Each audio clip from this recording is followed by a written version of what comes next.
దేవుని పరిశుద్ధ నామం స్తోత్రం. సేవకులు విశ్వాసులందరికీ స్తోత్రం చెల్లించుకుంటున్నాను. परमेश्वर के पवित्र नाम की स्तुति और सारे सेवकों को विश्वासियों को मैं परमेश्वर यीशु के नाम से स्तुति करती हूँ. నేను ఒక క్రీస్తుని ఎరుగని కుటుంబంలో జన్మించి పెంచబడి ఉన్నాను. मेरा जन्म जो मसीह को नहीं जानने वाले एक परिवार में हुआ. నేను నా తర్వాత తమ్ముడు జన్మించి ఉన్నాము. मेरे बाद जो है मेरे लिए एक भाई है. చిన్నతనంలోనే మా తండ్రి గారు ఈ గుడివాడ గ్రామంలో మేము ఉండి ఉన్నాము. हमारे बचपन से जो है गुड़ीवाड़ा कहने वाले ऐसे एक जगह में हम लोग रहते थे. తర్వాత ఆ యొక్క గుడివాడ యొక్క గ్రామంలో ఈ యొక్క టీపీఎం సంఘమును కనుగొని ఆ యొక్క సంఘమునకు వెళ్ళుట ఆరంభించి ఉన్నాము. उस गांव में जो इस टीपीएम की कलीसिया को हम ढूंढ के वहाँ पर हम जाने के लिए आरंभ किए. ఆ యొక్క సంఘమునకు వెళ్ళుచున్నప్పుడు నా యొక్క శరీరంలో ఒక వ్యాధితో, జలుబు వ్యాధితో నేను కష్టపడుచున్నప్పుడు పరిశుద్ధులు ప్రార్థన చేసినప్పుడు నాకు ఒక సంపూర్ణమైన విడుదల దొరికెను. उस कलीसिया में जाने के समय में मैं जो है सर्दी काशी ऐसे एक बीमारी से बहुत ही अधिक कष्ट छुटाती थी. उस कलीसिया में जाने के बाद वहाँ के सेवक लोग मेरे लिए प्रार्थना करने की वजह से परमेश्वर ने मुझे पूर्ण छुटकारा और चंगाई दिया है. క్రమముగా ఆ యొక్క సంఘం యొక్క ఆరాధనలో పాలు పొందుచున్నప్పుడు జీవితంలో సమాధానమును నెమ్మదిని కనుగొనుచున్నాము. लगातार वहाँ की सारे मीटिंग प्रार्थना में जाने के कारण जो परमेश्वर ने हमारे जीवन में शांति को अनुभव करने के लिए मदद किया है. నా యొక్క తల్లిగారు ఆ యొక్క సంఘంలోనే ఈ యొక్క సంఘంలోనే బాప్తిసం తీసుకుని ఉన్నారు. मेरी माँ इसी कलीसिया में बपतिस्मा ली. క్రమేణా ఈ యొక్క మా నాన్నగారు వ్యాపార నిమిత్తమై బంటుమిల్ అనే గ్రామంలోనికి మేము వెళ్ళిపోయి ఉన్నాము. लगातार मेरे पिताजी अपने व्यापार के विषय में जो है दूसरी जगह में हम लोग वहाँ पर बदली होके चले गए. ఆ యొక్క బంటుమిల్లి గ్రామంలో మరలా ఇదే యొక్క సంఘానికి మేము వెళ్ళుట ఆరంభించి ఉన్నాము. वहाँ पर उस जगह में जाने के बाद भी इसी कलीसिया में हम जाने के लिए आरंभ किए. అక్కడ మాకు దైవ సేవకులు తప్ప ఎవ్వరు తెలియదు. वहाँ पर केवल परमेश्वर के सेवकों को हम जानते थे और किसी को भी हम नहीं जानते थे. అలా జీవించున్న సమయంలో ఒక దుష్టుడు ఏ విధంగా అయితే వచ్చి ఉన్నాడో తెలియదు, కానీ మా యొక్క కుటుంబంలో తండ్రి గారికి ఒక స్నేహితుని వల్లే మా ఇంట్లోనే వచ్చి ఉండి మమ్మల్ని అధికంగా మోసం చేసి ఉన్నారు.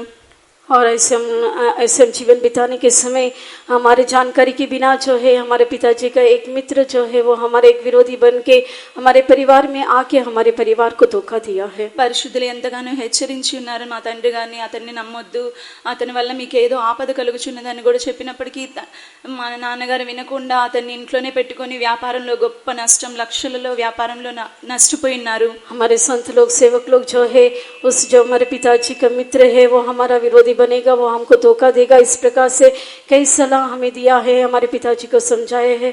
फिर भी जो है उन्होंने इस बात को नहीं माना. इसके कारण जो है कई प्रकार के नुकसान को हमारे परिवार में हम अनुभव किए हैं.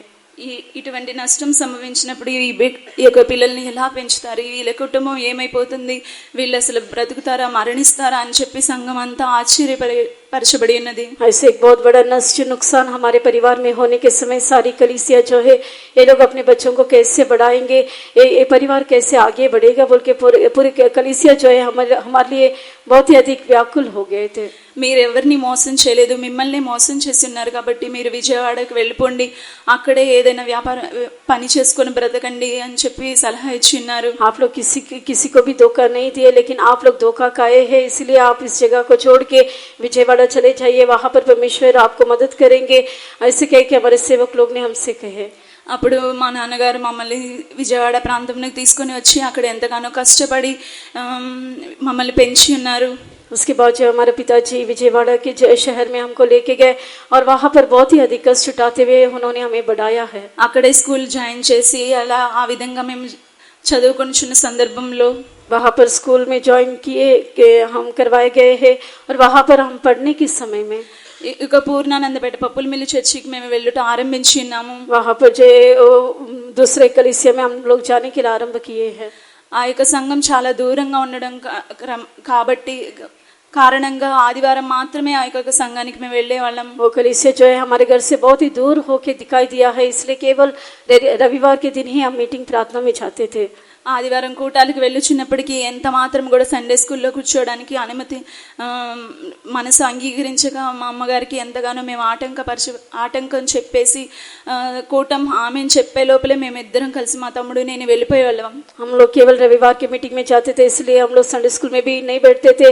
कई प्रकार की बातें, रुकावटों की बातें हम कहते हुए जो है हम लोग मीटिंग खत्म होते ही पहले से वहाँ से उठ के हम घर चले जाते थे. మా అమ్మగారు అయితే మాకు ఇంటికి వచ్చినప్పుడు చెప్పేవాళ్ళు, సమస్తం కోల్పోయినా మాకు ఎటువంటి నష్టం లేదు, కానీ ఇద్దరు పిల్లలు మా మాట వినకుండా లోకంలో కలిసిపోతే మేము బ్రతకలేమని చెప్పేవారు. मेरी माँ जो एक घर में आने के बाद हमसे कहती थी कि हम संसार में सब कुछ हमने नष्ट किया है, इसका हमें कोई परवाह नहीं है, हम इस बात का हमें कोई भी दुख नहीं है, लेकिन हमारे जो दोनों बच्चे हैं हमारी बात नहीं मानते हैं, इसके कारण हमारे बहुत बड़ा दुख है.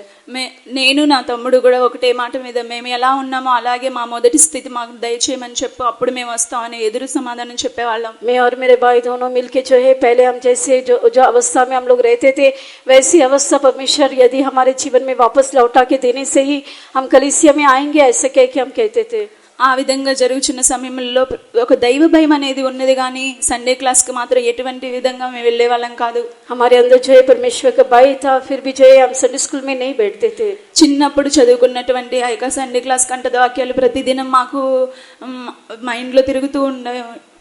बचपन में जो संडे स्कूल में जो स्मरण वचन हमने सीखे थे वो सारे वचन हमें याद आते थे. నీతిమంతుడు విశ్వాసం మూలంగా జీవించునని చెప్పబడిన ప్రకారం ప్రతి ఒక్క అవసరతను కూడా దేవుడు విశ్వాసం ద్వారానే ఆ యొక్క సమయానికి తీర్చి ఉండేవారు. धर्मी जन विश्वास से जीवित रहेगा, इस वचन के अनुसार परमेश्वर समय समय पर हमारे सारी जरूरतों को पूरी करके देता था. మా నాన్నగారు వ్యాపార నిమిత్తమని బాప్తిసం కూడా తీసుకొని ఉన్నారు.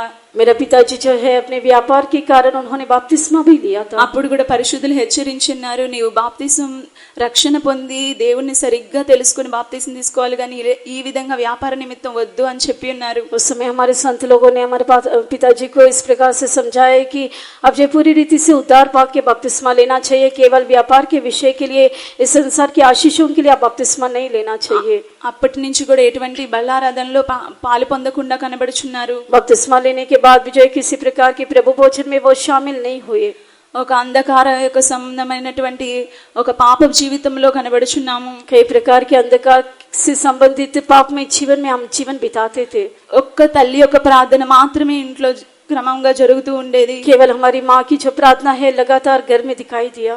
ఒక కాలక్రమేణా మేము యొక్క యవన స్థితికి వచ్చినప్పుడు जैसे समय बीता गया हम जवानी उम्र में आ पहुंचे हैं. కృష్ణలంక అనే ప్రాంతానికి మేము మరలా ఇల్లు మారిపోయి ఉన్నాము. कृष्णलंका कहने वाले एक जगह में वापस अपने घर बदली करके हम वहां पर गए थे. అక్కడ అది ఒక చిన్న సంఘం కాబట్టి ఆ యొక్క సంఘంలో ఉన్నటువంటి పరిశుద్ధులు మమ్మల్ని చాలా బాగా అనగా క్రమంగా పట్టించుకొని ఇంట్లో ఎవరుంటున్నారు ఏంటి అన్ని ఆరా తీసుకొని ప్రతిదీ లిస్టులో రాసుకొని వాళ్ళ నిమిత్తం బాగా కేర్ తీసుకునే వాళ్ళు. वो एक छोटा कलीसिया होकर रहने के कारण जो वहाँ के सेवक लोग जो है हमारे बारे में पूछताछ करके अच्छी तरह से हमारे लिए वे लोग चिंता करते हुए वे लोग हमारे लिए प्रार्थना किए थे.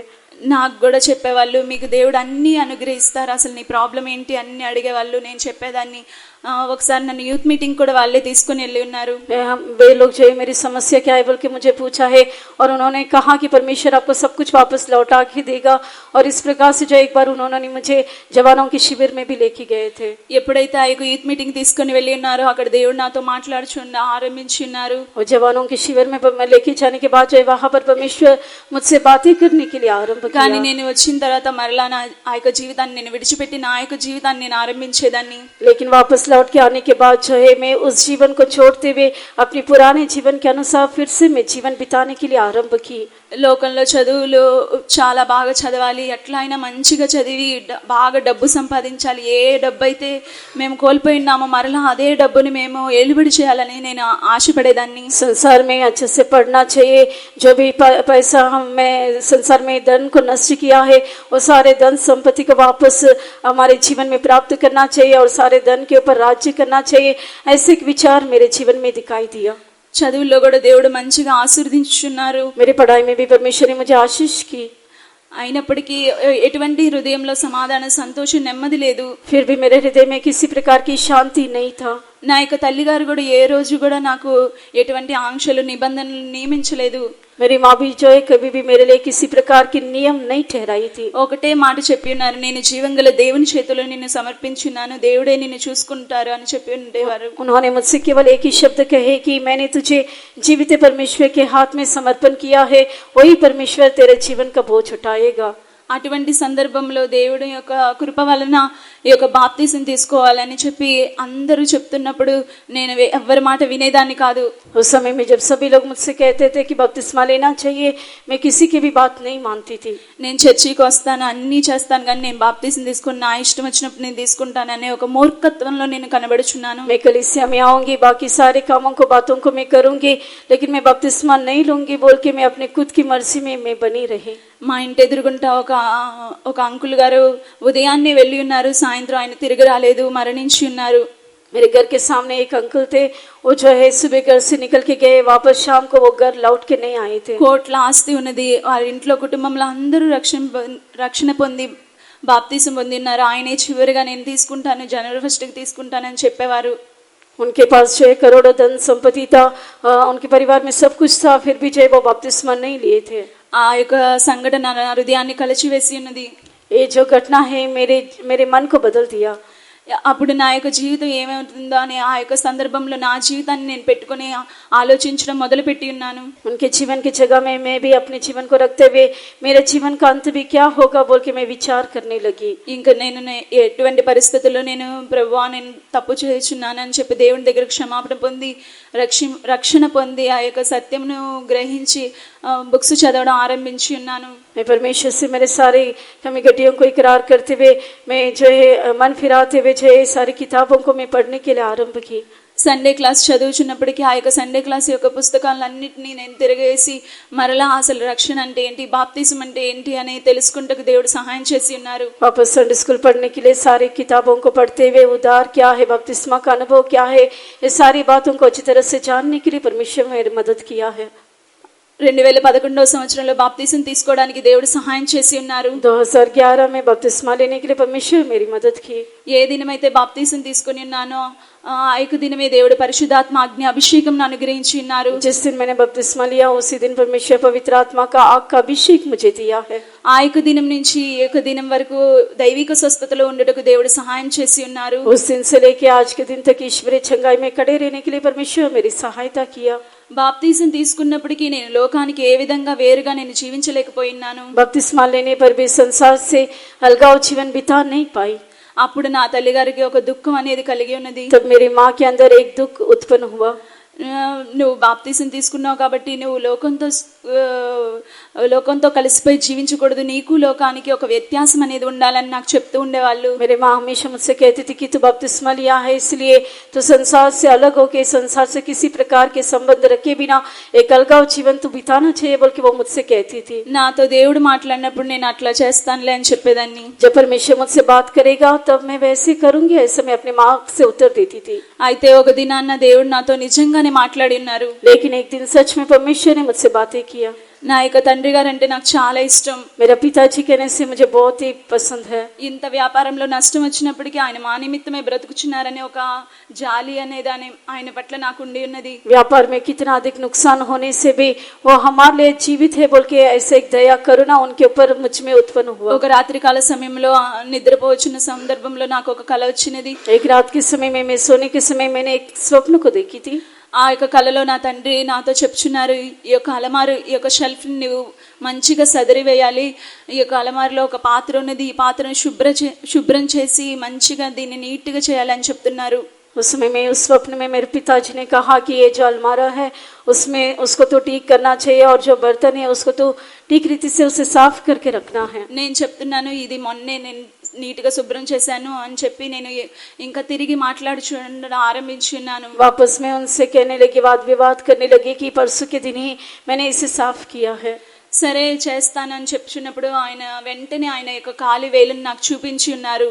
फिर से मैंने उनको कही कि ठीक है मैं ऐसी करूंगी. ऐसे कहने के समय उन्होंने अपना पाँव का जो अंगूठा है मुझे दिखाया है. ఆ యొక్క కాలి యొక్క బ్రొటన వేలుకి రక్తం కారుచున్న స్థితిలో నేను చూసి ఉన్నాను. उस पाँव के जो अंगूठे से जो है खून निकलते हुए मैंने देखी. నీవు ఈ యొక్క షెల్ఫ్ సదరకపోతే చూడు నా యొక్క గాయం ఎట్లా అయిందో అని చెప్పి చూపిస్తున్నారు. तब उन्होंने उस स्वप्न में मुझे ऐसा दिखाया कि यदि तो इस अलमारे को साफ नहीं करेगी तो देखो मेरा अंगूठा कैसा है, उसमें से खून निकल रहा है. నేను ఏడ్చుట ఆరంభించి డాడీ నేను ఎట్లా అయినా ఈ యొక్క అలమారు సదురుతాను అని చెప్పి ఉన్నాను. मैं रोने के लिए आरंभ किया और मैंने अपने पिताजी से कहा कि पिताजी मैं कैसे भी इस अलमारी को साफ करूंगी. అయితే ఉదయకాలం అయినప్పుడు నాకు ఆ కళ జ్ఞాపకం వచ్చినది. सुबह होने के समय वापस ये स्वप्न मुझे ये स्मरण आया। వెంటనే నేను నా తండ్రి యొక్క బొటన వేలుని నేను గమనించి ఉన్నాను. तुरंत मैं अपने पिताजी के जो अंगूठा है पाँव ఆ యొక్క బొటన వేలు నా తండ్రిది కాదు, అది దేవుని యొక్క బ్రొటన వేలుగా నేను గమనించున్నాను. वो जो अंगूठा है मेरे पिताजी का नहीं था, वो यीशु मसीह का अंगूठा था। ఆ యొక్క అలమార అనేది నా జీవితాన్ని చూపించున్నది, నా జీవితం సరిచేసుకోమని దేవుడే నాతో మాట్లాడి ఉన్నారని గ్రహించి తిని वो अलमारे जो है मेरे जीवन को दिखाता है। परमेश्वर आप ही मेरे जीवन को ठीक करने के लिए, सुधारने के लिए मुझसे कहा है। ఇంకప్పటి నుంచి నేను దేవుణ్ణి అడిగి ఉన్నాను, ప్రభువాన్ని ఆ పట్ల నీ చిత్తం ఏమైనదో అది నాకు బోధించండి, నాకు తెలియజేయండి, నేను దాన్ని చేయుటకు సంపూర్ణంగా సమర్పించుకుంటున్నానని చెప్పి ఉన్నాను. तब से मैं परमेश्वर से पूछने लगी कि हे परमेश्वर, मेरे जीवन के प्रति आपका उद्देश्य क्या है, उसे तो प्रकट करके दे, उसके लिए मैं अपने जीवन को पूरी रीति से समर्पण करूंगी। అప్పుడు దేవుడు నాతో మాట్లాడి ఉన్నారు. అనేక కళల ద్వారా, దర్శనాల ద్వారా, స్వరం ద్వారా దేవుని యొక్క సేవ యొక్క పిలుపుని గురించి నాకు పిలుపు అనుగ్రహించి ఉన్నారు. उस समय में परमेश्वर के स्वप्न दर्शन के द्वारा परमेश्वर ने मेरी बुलाहट को नया किया है। అయితే నా యొక్క ఇంట్లో ఏ మాత్రం ఒప్పుకొనలేదు. मेरे घर में कोई भी उसके माने नहीं थे। అయినప్పటికీ నేను ఎట్లాగైనప్పటికీ వీళ్ళతో కూడా దేవా మీరే మాట్లాడని అని చెప్పి నేను సమర్పించున్నాను. फिर भी परमेश्वर से मैं प्रार्थना की कि परमेश्वर कैसे भी आप ही इनके मन को बदलना चाहिए। మా నాన్నగారు కూడా ఈ యొక్క బాప్తిసం తీసుకొని వెనకబడిపోయి ఉన్నారు కాబట్టి తిరిగి మరలా ఆది ప్రేమలోనికి వచ్చి పరిశుద్ధుల యొక్క సహవాసంలో మరలా ఈ యొక్క సంస్కార ఆరాధనలో పాలు పొంది ఏ విధం చేత నన్ను సేవకు పంపిస్తానని ఒప్పుకొని ఉన్నారు. मेरे पिताजी जो है वो उद्धार पाने के बावजूद भी पीछे हट गए थे, इसलिए उन्होंने फिर से वो जो है संतों की संगति में आके जो है मुझे भी सेवा में भेजूंगा बोल के अपने जीवन को फिर से उन्होंने नया किया था। అటువంటి విధంగా ఈ యొక్క దేవుడు ఏమాత్రం వదిలిపెట్టకుండా ఇంతవరకు దేవుడు కాపాడి ఉన్నారు. इस प्रकार से परमेश्वर मुझे छोड़े बिना अभी तक मुझे संभाला है।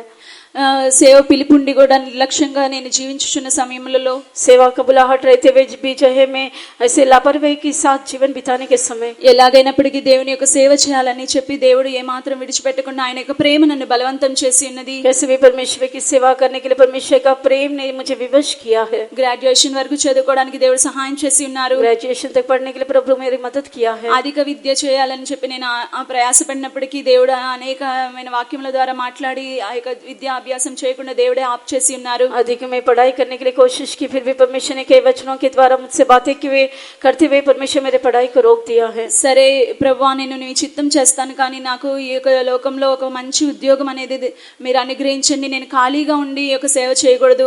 అందరినీ విడిచిపెట్టి, ఈ లోకాన్ని విడిచిపెట్టి, డబ్బుని విడిచిపెట్టి నేను వెంబడించాలని నేను దేవుడిని అడిగి ఉన్నాను. तो मैं परमेश्वर से कहे कि परमेश्वर मैं आपकी सेवा को करूंगी, लेकिन जो है मैं ऐसे खाली आपकी सेवा करने के लिए नहीं आऊंगी। संसार में जो है अब मुझे एक अच्छा नौकरी दे, सब कुछ दे, फिर उसके बाद ही सब कुछ मैं छोड़ के मैं आपकी सेवा करने के लिए आऊंगी। అప్పుడు దేవుని యొక్క ఉద్దేశ ప్రకారం, దేవుని యొక్క చిత్త ప్రకారం ఒక మంచి స్కూల్లో దేవుడు నాకు జాబ్ ఇచ్చిన్నారు. तो परमेश्वर अपनी इच्छा के अनुसार मुझे एक अच्छा स्कूल में एक अच्छा नौकरी दिया है। ఆ యొక్క పిలుపును నిర్లక్ష్యం చేసి మరలా నేను ఆ యొక్క ధనమును వెంబడించి ఉన్నాను.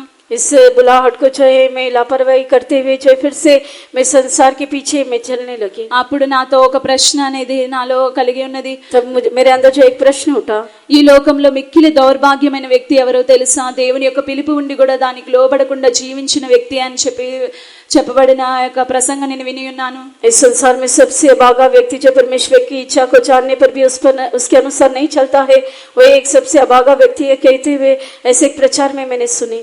రెండవ దినాన్ని నేను వెళ్ళి ఆ యొక్క ఉద్యోగం రేపటి నుంచి నేను రానని చెప్పేసి మానేసి ఉన్నాను. वापस मैं उस नौकरी में जाके जो मैं कल से नहीं आऊंगी बोल के मैंने कह दिया।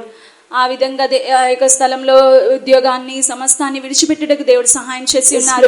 से सारी नौकरी को, सारे बातों को छोड़ने के लिए परमेश्वर मेरी सहायता किया। 2020వ సంవత్సరం ఈ యొక్క ఘనమైన సేవకు సమర్పించుకోవడానికి దేవుడే సహాయం చేసి ఉన్నారు. 2020 में इस महिमा में सेवा के लिए अपने जीवन को समर्पण करने के लिए परमेश्वर मेरी सहायता किया। 2021-22 ఆ యొక్క ట్రైనింగ్ సెంటర్ లో తర్ఫీదు పొందుటకు దేవుడే సహాయం చేసి ఉన్నారు. 2 साल जो है रिमडोर में जो है प्रशिक्षण लेने के लिए परमेश्वर मेरी मदद की। 2022 సంవత్సరం ఏప్రిల్ మాసంలో ఈ యొక్క నాగ్పూర్ సెంటర్ కి బదిలీ చేయబడితిమి. 2022 में जो है नागपुर सेंटर में मेरा बदली हो गए।